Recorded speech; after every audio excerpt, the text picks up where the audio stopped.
சேப்பாக்கம் திருவல்லிக்கேணி சட்டமன்ற தொகுதியில் நிர்வாகிகள் ஆலோசனை கூட்டம் அதில் கலந்து கொள்ள தான் நாங்கள் எல்லாம் வந்திருக்கோம்.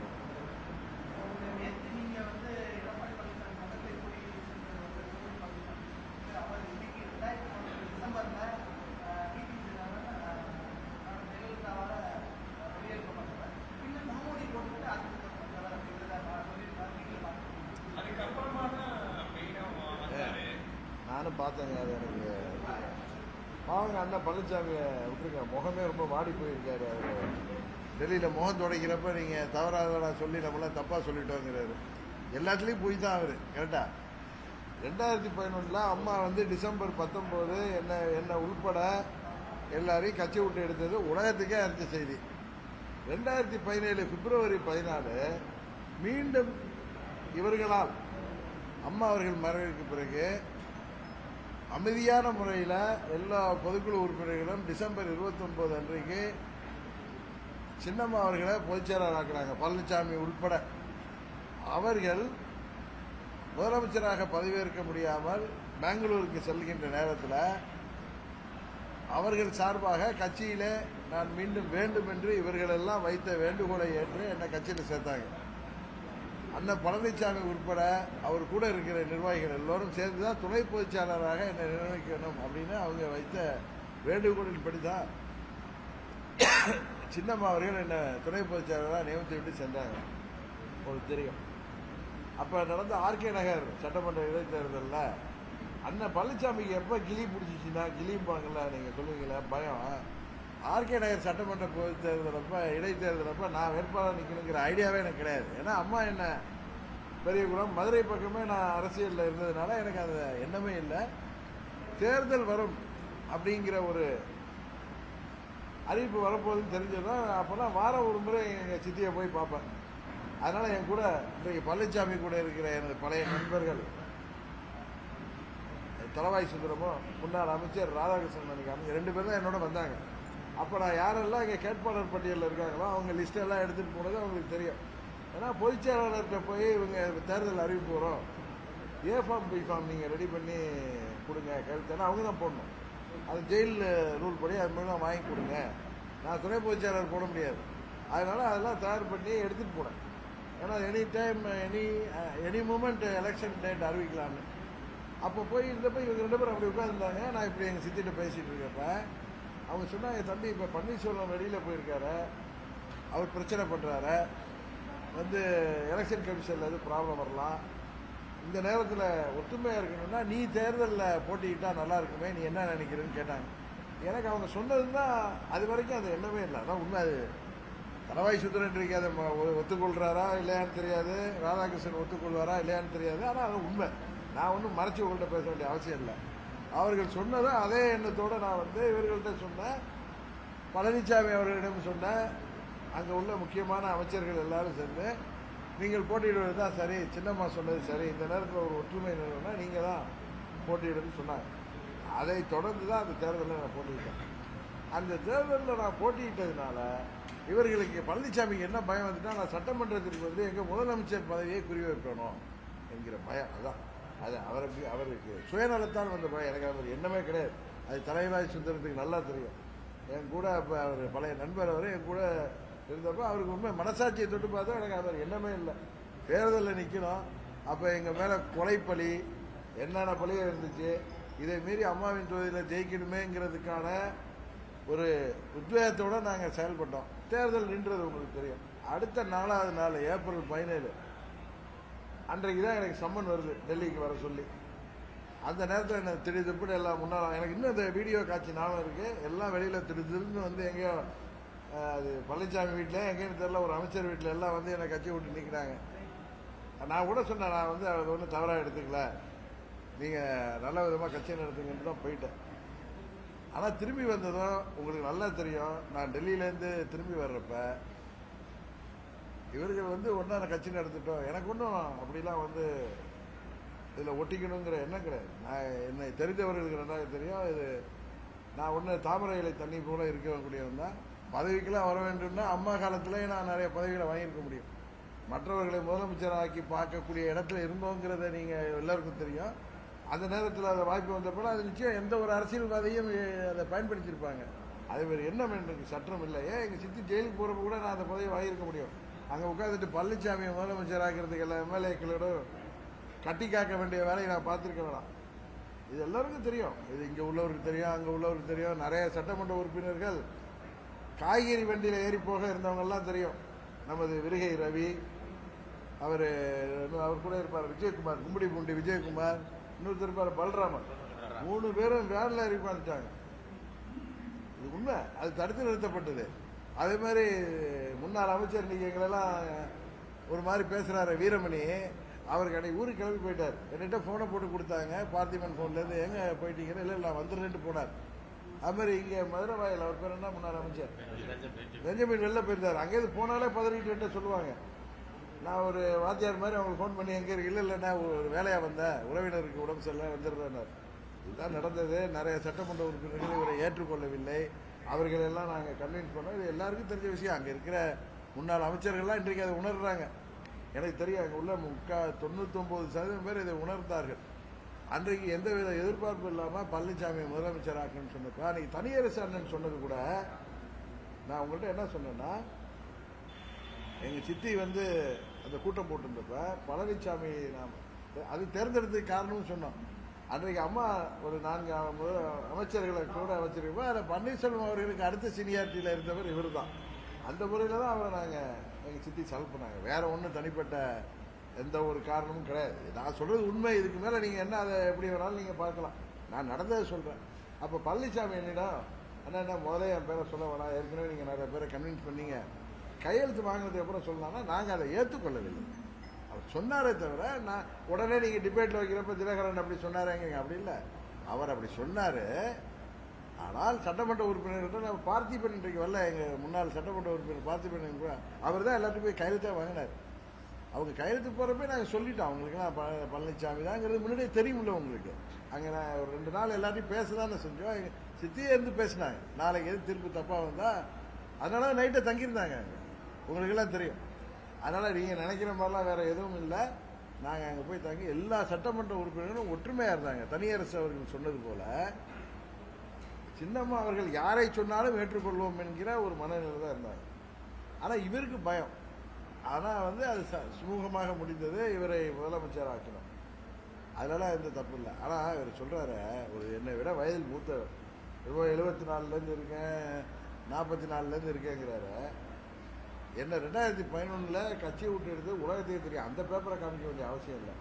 17 என்னை துணை பொதுச் செயலாளராக ஏற்றுக்கொண்டு நீங்கள்லாம் ஆர்கே நகரில் தொப்பியை போட்டு என் பக்கத்தில் இருந்து ஓட்டு கேட்டதை மக்கள் மறப்பாங்களா?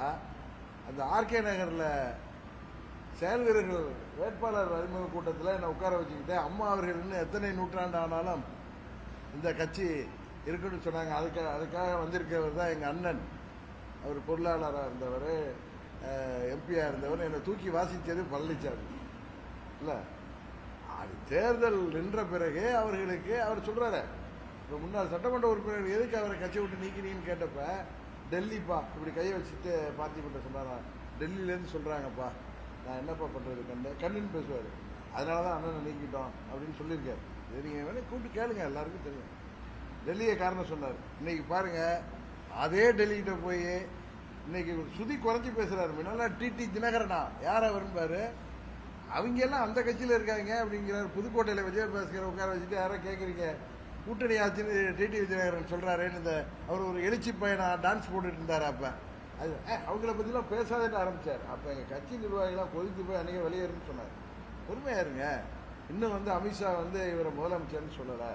அவர் டெக்னிக்கலாக தான் பேசுகிறாரு.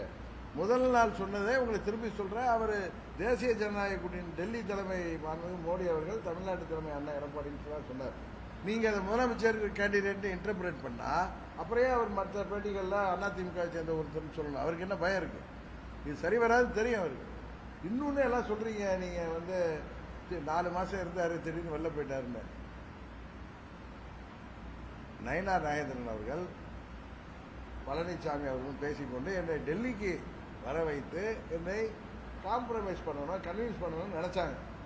டெல்லிக்கு அழைக்கப்படுவோன்னு தெரிஞ்சதும் அங்கே போயிட்டு நான் கன்வின்ஸ் ஆகணும் கேட்டு வரேன்னு சொல்லி டிசம்பர் மாதம் வரைக்கும் நான் அங்கே வந்து ஒரு தலைவர்களாக இருக்கிறவங்க பேசுகிறப்ப நம்ம ஒரு பேச்சுவார்த்தைக்கு போயிட்டு நம்ம இடையில முடிச்சுட்டு வர்றது நல்லா இருக்காதுன்னா முன்னாடியே நிலைப்பாட்டேன். நான் செப்டம்பர் 1ஆம் தேதியே அறிவித்தேன். உங்களுக்கு அங்கே நான் இருக்கும். அங்கே இப்போ கேட்கப்பட்ட கேள்வி கூட திரு நயினார் நாகேந்திரன் எடப்பாடி தான் எங்கள் கூட்டணியின் முதல்வர் வேட்பாளர், அவர்தான் எல்லா முடிவுகளையும் எடுப்பார், அவர் சொல்வதுபடி தான் நடக்கும்னு பேசினார். அன்னைக்கு பார்த்தேன். இதெல்லாம் ப்ரீ பிளான் இல்லை. அது வந்து எனக்கு மெசேஜ் பார்த்தேன் நியூஸு. போய் இறங்கின உடனே மீடியாவுக்கு போனேன். முதல் கேள்வியே என்கிட்ட நயினார் நாகேந்திரன், நீங்கள் பாருங்க அதை திருப்பி ஒரு பிரஸ்காரர் கேட்டார்.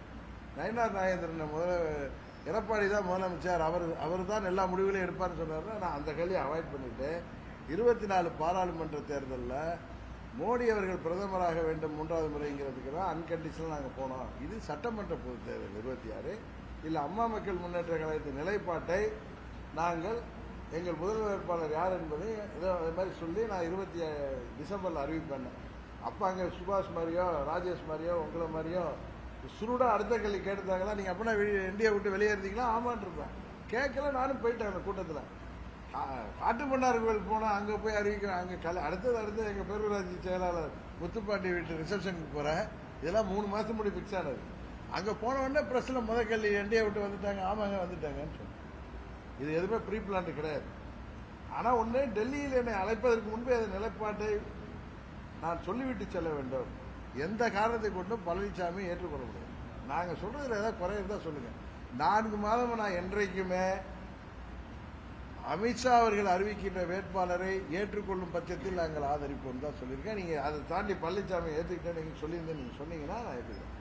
அதே மாதிரி எந்த ஒரு முறை கேட்டப்போ கூட தேனியில் ஒரு ரிப்போர்ட்டர் வெற்றி கேட்டப்போ கூட அவர் உங்களுக்கு எங்கள் கூட்டணிக்கு தான் உங்கள் பழனிசாமி வந்திருக்காருன்னு நான் சொன்னேன். ஏன் அமைதியாக இருந்தேன்னா, நான் நம்பினேன் சிலர் நல விரும்பிகள் முதலமைச்சர் வேட்பாளர் நல்ல வேட்பாளர் அறிவிக்கப்படுவார், நீங்கள்லாம் உங்களுக்கெல்லாம் எந்த தர்ம சங்கடம் இருக்காதுன்னு சொன்னதை நம்பி இருந்தேன். இதுக்கு மேலே போச்சுன்னா அது வேற போக்கில் போயிட்டு இருக்குன்னு தெரிஞ்சதான் நான் வெளியேற்றேன். வேற ஒன்றும் இதில் பெரிய காரணம் எனக்கு தூண்டுதல், அவர் தூண்டினா, இதெல்லாம் யாரும் என்ன தூண்ட முடியுமா? இதை நீங்க என்னன்னா கேள்வி இருக்கோ உங்க எல்லாத்துக்கும் நானே பதில் சொல்லிட்டேன். இதை தாண்டி இதுல எதுவும் கேள்வி இருந்தா கேளுங்க.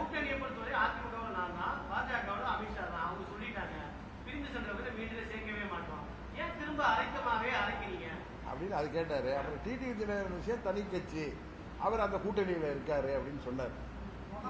அவர் சொன்னார், நான் பழனிசாமியை முதல்வராக ஏற்றுக்கொள்வேன் என்று எங்கேயும் சொல்லல.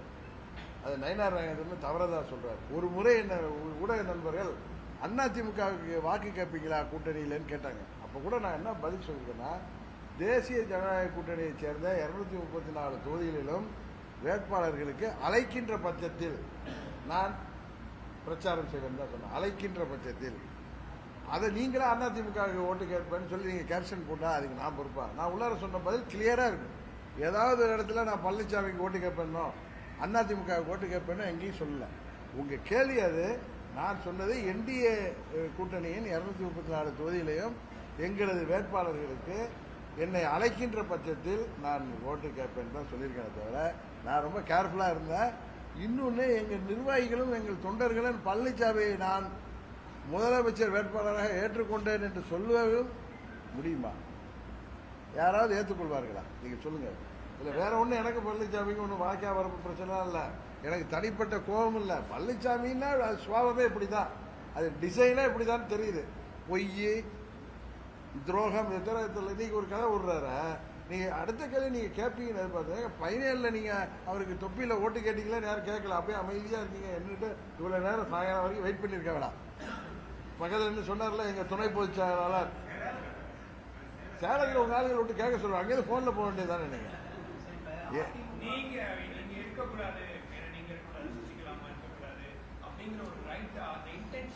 இல்ல இல்லைங்க, எங்களை பார்த்தா என்ன பயம்? அவரை முதலமைச்சர் ஆக்கிட்டு ஜெயிலுக்கு போனாங்க. அவங்கள சந்திக்க தைரியம் இருக்காது. அவர் அந்த ஓட்டெடுப்ப 122 எம்எல்ஏக்களையும் ஓட்டு போட வைத்தது யார் என்பது எல்லோருக்கும் தெரியும். என்னென்ன அங்கே பிரச்சனைகள் வந்தது அதெல்லாம் சால்வ் பண்ணது இவர் இல்லை. இவருக்காக யார் பண்ணோன்னு தெரியும். இவரை முதலமைச்சராக்குவதற்கு காரணமானவர்கள் நாங்கள். எங்களை அவர் எல்லாம் ஃபேஸ் பண்ண முடியுமா? நான் அதான் 21 தேர்தலையே அந்த டெல்லியை சேர்ந்த நலம் விரும்பிகள் திமுகவை வரவிடக்கூடாது, நீங்கள் கூட்டணிக்கு வர்றப்ப நான் ஏன் சரின்னு சொன்னேன்னா, எனக்கு தெரியும் பழனிசாமி என்ன கிட்டே என்னை பார்க்கவே தயங்குவார். அவர் எப்படி ஏற்றுக்குவார் என்ன?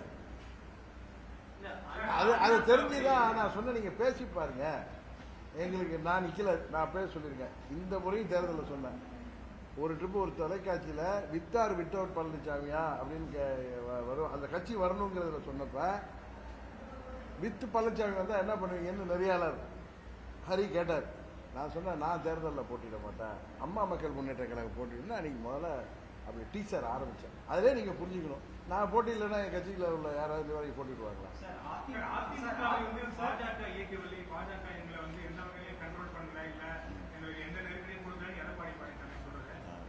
இல்லை இல்லை இல்லை, அதாவது அவர் அப்படி சொல்றாரு. அப்புறம் அவங்களுக்கு நன்றியா இருந்தோம், 4 வருஷம் எங்க கட்சி எங்க ஆட்சியை காப்பாற்றி கொடுத்தவங்கிறாரு. எல்லாம் முன்னுக்கு பொண்ணா இருக்கு. நான் அதுல கூட செகண்ட் போர்ஷனுக்கு நான் வரல. அன்றைக்கு பன்னீர்செல்வம் உட்பட 11 எம்எல்ஏக்கள் திமுகவோட சேர்ந்து அந்த நம்பிக்கையில்லா தீர்மானத்துக்கு வாக்களித்தப்ப அவரை காப்பாற்றியது எங்கள் 18 எம்எல்ஏக்கள் உட்பட 122 எம்எல்ஏக்கள். ஆட்சி வந்ததுக்கு அப்புறம் தான் அவர் மாறிட்டாரு.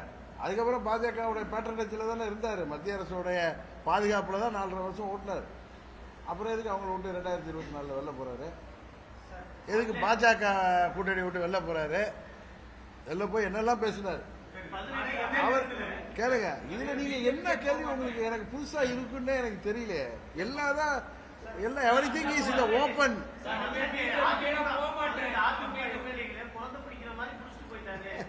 ஏங்க அதுல ஒரு தப்பா ஒரு வார்த்தை சொல்றாங்க, அதை கூட நீங்க யாரும் கேட்கல. அங்க அவங்க வீக்னஸ் நீங்க இல்ல சார், உங்க டிவிக்காரர் அங்க இருக்காரு, அவருக்கு என்ன தெரியாதா? அவங்க வீக்னஸ் பயன்படுத்தினார். ஆளுங்கட்சி இவரு, முதலமைச்சர் இவரு, கல்லாப்பட்டியோட உட்கார்ந்துருக்கவர் இவரு, அவங்களுக்கு என்னங்க வீக்னஸ் இருக்கா? வீக்னஸே இவர்களுடைய துரோக சிந்தனையே இவர் அம்மா வழியில இல்லைங்கிறது தான் அவங்களோட வீக்னஸ். கேளுங்க, அதை நீங்க யாருக்கும் உங்களுக்கு தெரியாதா? என்னங்க வீக்னஸ்? ஆளுங்கட்சி என்ன ராஜேஷ், நீங்க அங்க போயிருந்தா கேட்டிருப்பீங்கன்னு நினைக்கிறேன். ஆளுங்கட்சி நீ முதலமைச்சர், நீங்க தலைவர், அவர் என்ன வீக்னஸை பத்தி எடுத்து அவங்களை தூக்கிட்டு போக முடியும்? கேளுங்க, நான் ஜெயிலில் இருந்தேன்ல, அப்பயே என்னை தேடி எம்எல்ஏக்கள் வந்தாங்க. நான் ஜெயிலேருந்து வெளில வர்றேன், ஜூன் 3ஆம் தேதி வெளில வரேன். அன்னைக்கு அண்ணன் பள்ளியப்பன், தம்பி செந்தில் பாலாஜி, பாராளுமன்ற உறுப்பினர் இருந்தவங்க நிறைய பேர் வந்தாங்க. நண்பர் வெற்றி எல்லாமே எவ்வளவு பேர் வந்தாங்க. அதுக்கப்புறம் வீட்டுக்கு என்ன தேடி 40-50 எம்எல்ஏக்கள் வந்தாங்க. நான் யாரையும் பிடிச்சி வைக்கல. நீங்கெல்லாம் டிவியை முன்னாடி போட்டு எந்தெந்த எம்எல்ஏ வருகையும் நான் டிவியில பார்த்து தான் வெளில போய் உட்காந்து அவங்கள பார்த்தேன். இதுல இன்னொன்னு என்னன்னா, நான் ஒரு 10 ஆண்டுகள் பழனிசாமி என்ன சொல்ற மாதிரி அம்மா என்ன கட்சியை விட்டு நிக்கிறதுனால எனக்கு நான் யாரோடையும் தொடர்புக்கே போகல. அதனால இதுல எனக்கு யாரையுமே பெருசா தெரியாது. வெற்றியை தெரியும், செந்தில் பாலாஜியை தெரியும், பழனியப்பன் அண்ணன் கூட எனக்கு பழக்கம் கிடையாது. அதில் தெரிஞ்சவர்களே அவங்க ஒன்று ரங்கசாமி அண்ணன் 3 பேர் தான். பார்த்திபன் அவங்க அப்பாவை தெரியும், வேற யாரும் எனக்கு தெரிஞ்ச எம்எல்ஏக்களும் கிடையாது. புரியுதா? அவர்கள் எல்லாம் பழனிசாமியை செய்வது சரியில்லைன்னு எங்க கூட வந்தவங்க. அதனால அவங்க வீக்னஸ் பயன்படுத்தி தூக்கிட்டு போயிட்டாரு. அவரை அல்பத்தனமா பேசுறாரு சார்.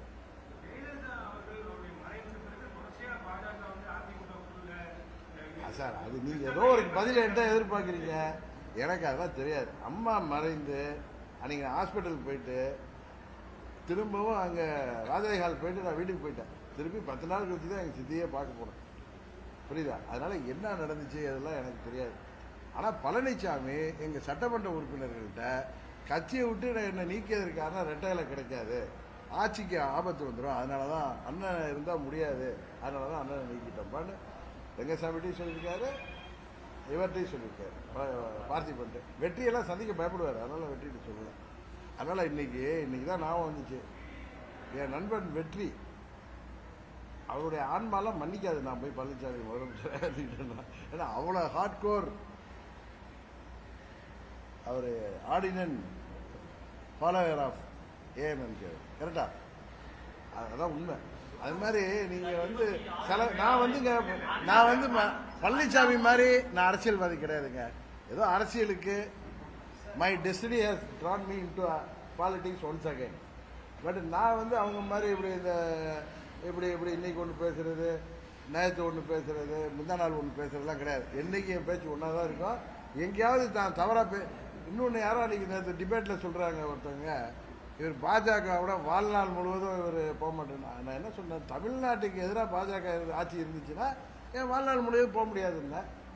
அதே நான் கும்பகோணத்தில் மாயவரத்தில் அவர் திரு ஜெயராமன் இதை மீத்தேன் எதிர்ப்பு போராட்டத்தில் போய் பேசுகிறப்ப இந்த விவசாயிகளுக்கு ஆதரவாக நீங்கள் அந்த மீத்தேன் திட்டத்தெல்லாம் விட்ரா பண்ணுங்க, நாங்களும் உங்களுக்கு கேப் போடுறோன்னு பேசினோம், ஆதரவு தரோன்னு பேசுகிறோம்.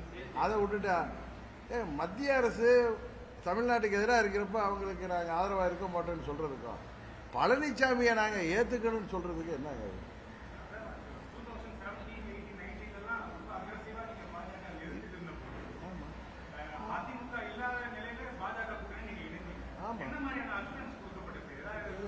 நாங்கள் இல்லைங்க, திரு அண்ணாமலை அவர்களும் நாங்களும் தான் பேசணும். நான் டெல்லியில் உள்ள யாரையும் போய் பார்த்து பேசல. அதுக்கு முன்னாடி 21 முன்னாடி போய் பார்த்துருக்கேன்.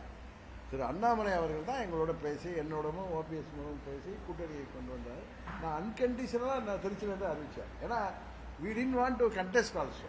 We were focusing only, we are only a regional party and we wanted to contest only in assembly. அதில் நாங்கள் அவருக்கு அண்ணாமலை கூட்டணி அமைக்கிறப்ப அவருக்கு உதவிகரமாக இருக்குன்னு நான் எந்த சீட்லையும் நிற்கலன்னே சொன்னேன். அவருடைய கோரிக்கையை ஏற்றுதான் நான் தேர்தலில் போட்டியிடுகின்ற ஒரு சீட்டு போதுன்னு சொன்னேன்னே சொன்னேன். வேற வழி இல்லாமல் 2 சீட்டில் நின்னோமே தவிர அவங்க என்ன பண்ணுவாங்க, நாங்களும் வேணும் இல்லை அவங்களுக்கு நாங்களும் வேணும் பழனிசாமியும் வேணும்னு நினைக்கிறாங்க. ஏன்னா அதிமுகங்கிற கட்சி வேணும் திமுக இருக்கிறது. இதை பிரச்சனையே பழனிசாமியும் அமமுகவும் ஒன்றா போக முடியாது. அதனால அது அவங்களால அது சரி பண்ண முடியாத ஒரு விஷயம். அதனால அவங்க அமைதி காக்கிறாங்க. திரு நண்பர் அண்ணாமலை போன்ற நண்பர்கள் மூலம் என்னை திரும்பவும் தொலைபேசியில் பேசி அவர் இல்லை அண்ணா நீங்கள் உங்கள் முடிவை ரீகன்சிடர் பண்ணுன்னு பேசுகிறார். அவர் நான் எப்படிங்க முடியுன்றதுன்னு சொல்லிட்டு இருந்தேன்.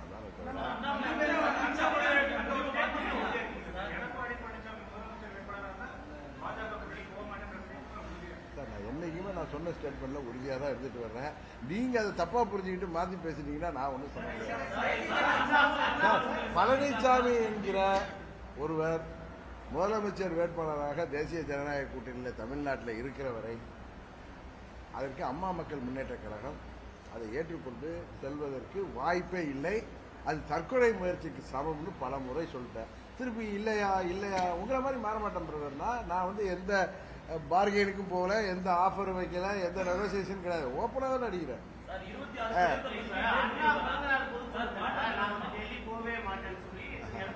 நீங்க அதை கேட்கணும். சேலத்தில் உங்க ரிப்போர்ட்ல அன்னைக்கு நைட்டு பேசுறாரு, அடுத்த நாள் அவர் கரிச்சி பாலை மூஞ்சியை தொடச்சிட்டு வரல. அது பென்ட்லி கார்ல ஏசி இல்லையா என்னமோ பாவம் அண்ணனுக்கு தொடச்சிட்டே வர்றாரு. அந்த கார் யாரு காருன்னு எனக்கு தெரியுங்க, யாரு கூட உட்கார்ந்ததுன்னு தெரியுங்க. எங்களுக்குன்னா டெல்லிக்கு போனாதான் தெரியுமா. இவருக்கெல்லாம் முன்னாடி நான் 15-20 வருடங்கள் டெல்லியில எனக்கு தொடர்புகள் இருக்குங்க. நான் இவர் மாதிரிலாம் ஆளை பிடிக்க தேவையில்லை, தானாவே தகவல் வரும். இவர் எத்தனை மணிக்கு அமித்ஷா அவர்களை சந்திக்க சென்றார், எவ்வளவு நேரம் இருந்தாரு, ஏன் வெளியில அப்படி வந்தாரு, எல்லாம் தெரியும். அது யாரும் அங்க உள்ள ஒரு பத்திரிகையாளர் தானே சிரிச்சுக்கிட்டே சொன்னாரு மூஞ்ச மூடிட்டு போறாருப்பான்னு. அது வெளியில வந்துச்சு. அதனாலதான் சொன்னேன், எனக்கு ஒன்றும் அண்ணன் பழனிசாமிய ஒன்றும் கேவலமா பேசுனாரு, முகமூடியாருன்னு சொன்னேன். நம்ம ஊர்ல நான் ஒரு மீம்ஸ் வந்துச்சு, அதை பார்த்தேன். அதுல போட்டிருந்தாங்க அந்த காலத்துல ராஜாக்கள்லாம் சாதனை செய்தா புலவர்கள் எங்கள் மன்னனுக்கு ஒரு பட்டம் கொடுக்கிற மாதிரி எங்க அண்ணன் பழனிசாமிக்கு முகமூடியார் என்று முதல் எடப்பாடியார் இந்த முகமூடியார்னு சொன்னாங்க. அவ்வளவுதான். அது இப்படி வைரல் ஆகும்னு எனக்கு தெரியாது.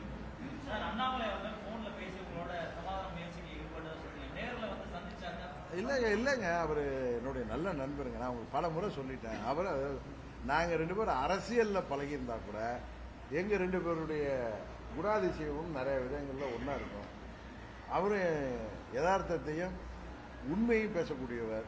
என்னிடம் அவர் அரசியல்வாதியாகவே பழகியதில்லை, நானும் அவரிடம் அரசியல்வாதியாக பழகியதில்லை. அவர் பதவியில் இருந்தாலும் இல்லை என்றாலும் அவர் எனது நண்பர். இன்றைக்கு கூட போன்ல பேசினாரு, அண்ணன் எனக்கு உடம்பு சரியில்லைனாலும் 2 நாள்ல வர்றேன்னு சொன்னார். அதெல்லாம் பிரச்சனை சொல்லியிருக்காரு. நான் சொன்னேன், நீங்க பதவியில் இல்லாதப்ப நான் தானே பிரதர் உங்க வீட்டுக்கு வர்றேன்னா, இல்லைண்ணா நான் வரணுண்ணே அப்படின்னா, சரி வாங்க எனி டைம் ஃபோன் பண்ணிட்டு வாங்க. அவர்கிட்ட போன்ல டெய்லி பேசுவாரு. பேசுறப்பெல்லாம் என்ன நீங்க யூ ஷுட் ரீகன்சிடர் இந்த இன்ட்ரெஸ்ட் ஆஃப் த ஸ்டேட் அப்படிம்பாரு. நான் சிரிச்சுட்டு அவ்வளவுதான். இதுல எதுவும் மாற்று கருத்தே இல்லை. அவர் பழனிசாமி திரு அண்ணாமலை அவர்கள் அவர் தொடர்ந்து வலியுறுத்தி இன்னொன்னு சொல்றேன், திரு அண்ணாமலையும் நானும் 9ஆம் தேதி டெல்லிக்கு போறதா இருந்தது. நான் வந்து பேட்டிலாம் கொடுத்தது அவங்க அன்னைக்கு வைஸ் பிரசிடென்ட் எலெக்ஷன்னால தள்ளி போயிட்டு, அதுதான் உண்மை.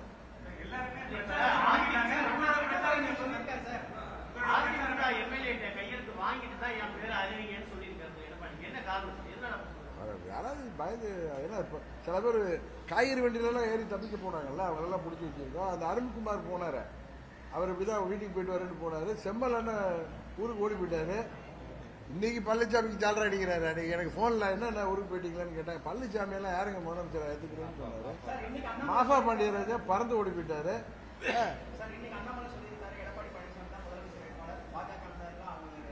சார் அண்ணாமலை ஒன்னும் அமமுக தொண்டரோ அமமுக நிர்வாகியோ கிடையாது. எங்கால கேளுங்க இவரே சொல்லுவார். அவர் ஒரு ஆர்டினன்ட் பிஜேபி கேடர். அவங்க கட்சி என்ன முடிவு எடுக்குதோ அதானே அவர் சொல்ல முடியும். அவர் தனிப்பட்ட கருத்து என்ன வேணாலும் எனக்கு இருக்கலாம், ஆனால் கட்சியின் கருத்தா என் கருத்துன்னு பல முறை சொல்லிட்டாருங்க. இதுக்கு முடிச்சு போடுறீங்க நயினார் மாதிரி. நீங்க நயினார் வந்து எடப்பாடி பழனிசாமி முதலமைச்சர் சொன்னதுலாம் எங்களுக்கு ஒன்றும் கிடையாது. அவர் தான் எல்லாம் முடிவு எடுப்பார். யார் கூட்டணியில் இருக்க முடிவு போங்க, நான் வெளில போறேன்ட்டு வந்துட்டேன்.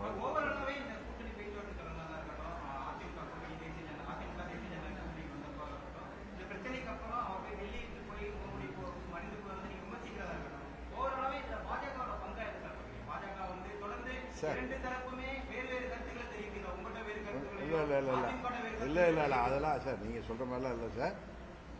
அவர் ஹோம் மினிஸ்டர் அது மாதிரிலாம் எதுவும் சொல்லல. அவர் மாதிரி சொல்றவரும் கிடையாது.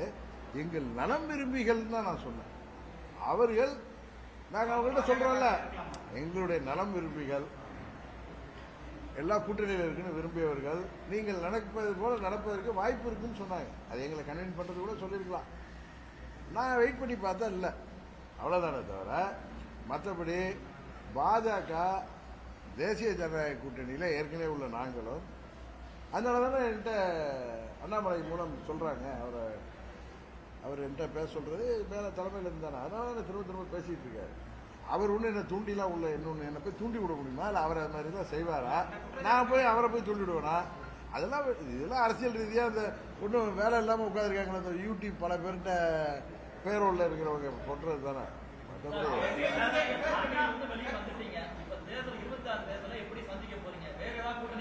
ஒன்னும் கவலைப்படாதீங்க. டிசம்பர் மாதம் உங்களுக்கு நல்ல மகிழ்ச்சியான செய்தி தரும். ஒன்று திரும்ப நம்ம பேசி போர் அடிக்க வேணாம். 26 சட்டமன்ற பொதுத் தேர்தலப்ப அம்மா மக்கள் முன்னேற்ற கழகம் இடம்பெற்று போகின்ற கூட்டணி தான் வெற்றி கூட்டணி. அதுதான் ஆட்சி அமைக்கும். அது ஒன்றுதான் சொல்ல முடியும்.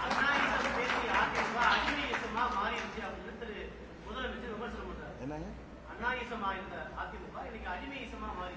இல்லைங்க, இப்ப அதிமுகங்கிற கட்சியே இல்லைங்க. நேரத்தை சொன்ன உங்கள்ட்ட நீங்க புரிஞ்சுக்க மாட்டீங்க.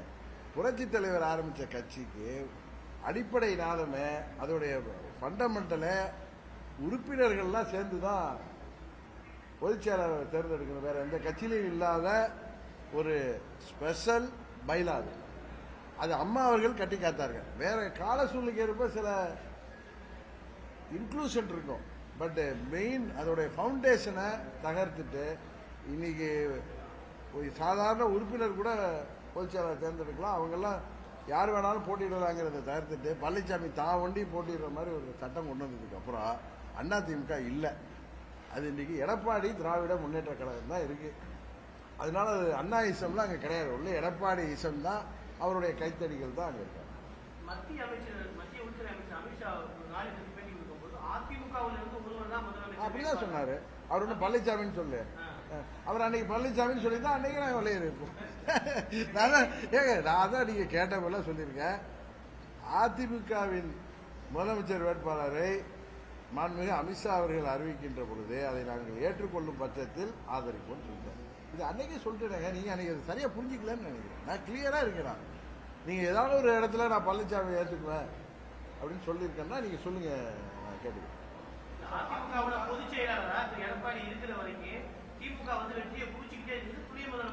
அதான் நான் கோட் பண்ண அவர் சரியா சொல்லியிருக்காரு.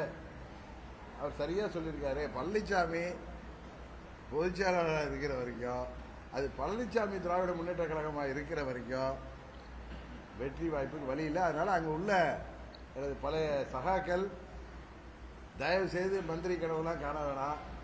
ஒழுங்கா போத்திட்டு படுக்காதீங்க. டெல்லி டிடி விஜயநகரன் சரி பண்ணிடுவாங்க, நம்ம கூட வந்துடுவாங்க. வாய்ப்பே இல்லை. நான் வந்தால் கூட எங்கள் தொண்டர்கள் வர மாட்டாங்க. தேர்தலெல்லாம் ஒரு கெமிஸ்ட்ரி உருவாகாது. அதனால தயவு செய்து எது சரியோ, எதை செய்ய வேண்டுமோ அதை செய்யுங்க.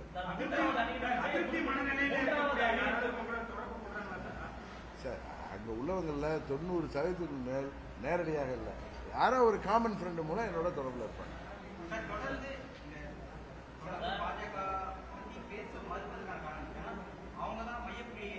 நான் மறுக்கிறேனா?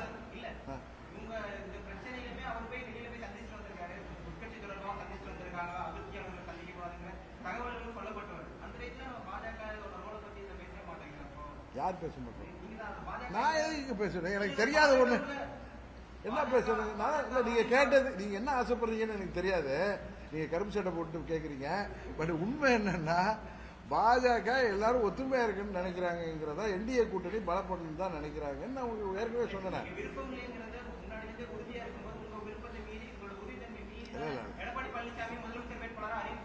யார் பாஜக ஒண்ணு எடப்பாடி அண்ணாமலை இப்ப சொல்ல வைக்கப்பட்டார், திருநெல்வேலியில தான் சொன்னார். கரெக்டா? நயனா நகர் தான் திரும்பி திரும்பி சொல்லிட்டு இருக்காரு. கரெக்டு தானே? அதானே தவிர எனக்கு நான் அன்னைக்கு உங்களுக்கு பல முறை சொல்லிட்டேன் பிரதர். இல்லை தம்பி நீங்க பல முறை சொல்லிட்டேன் தம்பி. இந்த கூட்டணி உருவாகிறதுக்கு காரணமே, தமிழ்நாட்டில் பலமான என்டிஏ உருவாக்க காரணமே திரு அமித்ஷா அவர்கள் தான். அவர் வாயால சொன்னார்னா அதை நாங்கள் ஏற்றுக்கொள்ளும் பட்சத்தில் ஆதரிப்போம்னு சொன்னேன். இதுக்கு மேல நீங்க என்ன எதிர்பார்க்கறீங்க? நீங்க எனக்கு தெரியல. இது இன்டர்வியூவே ரொம்ப இதாகி போயிட்டு டைல்யூட் ஆகுது.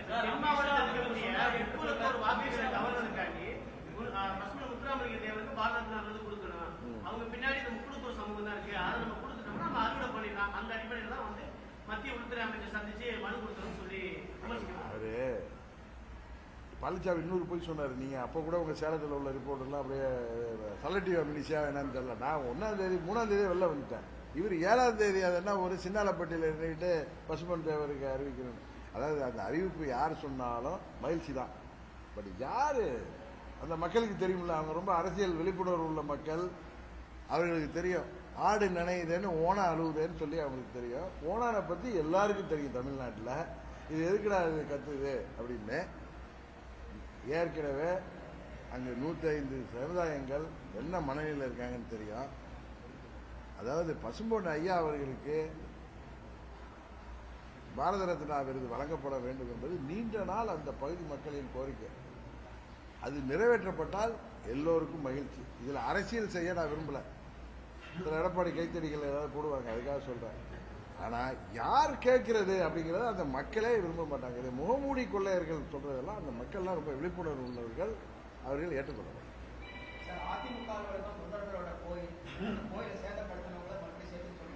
சார் இப்ப அதிமுகங்கிறதே இல்லையா சார்? நீங்க தான் வந்து ஃபண்டமெண்டல் பைலாவே மாத்திட்டு ஏதிமுகன்னு வச்சுட்டீங்களே, எம்என் திமுகன்னு வச்சுட்டீங்களே. அப்புறம் எப்படி அதை ஏதோ சேதப்படுத்துறாங்க? இவர் தான் கோயில் பவுண்டேஷன் அடிச்சிட்டீங்களே. பழனிசாமி பைலாவை மாத்தினதுக்கு அப்புறம் அது அதிமுக எங்க? அதிமுக மீட்பு குழு வேணா இருக்கு, அது தேடிட்டு இருக்காங்க. அதிமுக இன்னைக்கு கிடையாது. 2026 தேர்தலுக்கு பிறகு அவர்கள் ஒரு பாடம் கற்ற பிறகுதான் மீண்டும் பழைய அதிமுக பழைய பைலாவோட வந்தாதான் அந்த அதிமுக அன்றைக்கு தான் நாங்கெல்லாம் எந்த கண்டிஷன் இல்லாம போய் சேர முடியும் எங்க நிர்வாகிகள். கரெக்டா? ஆமா. இல்ல 4வது அணியா திரு ஸ்ரீமான் அவர்களும் ஒரு அணி அமைப்பார்னு சொல்றேன். நீங்க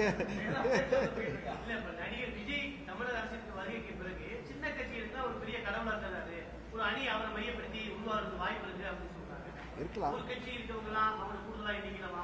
சார். சின்ன கட்சி இல்ல சார், பெரிய கட்சியா இருந்த ஒரு கட்சி விஜய்கிட்ட வருவார் அவங்க கட்சிக்காரர்களையும் எல்லாரும் ஏமாத்திட்டு அவருக்கு 80 சீட்டு தரோம் என்னமோ தரோம்லாம் பேசியதாக நீங்க தான் ஊடகத்தில் போட்டீங்க. அவங்க கட்சிக்காரர்களே விஜயை தாக்கி பேசாதீங்கன்னு பேசி ஒருத்தர் பம்மாத்து காமிச்சிருந்தாரு. அவர் விஜய் மதுரை மாநாட்டில் அதை முடிச்சிட்டாரு.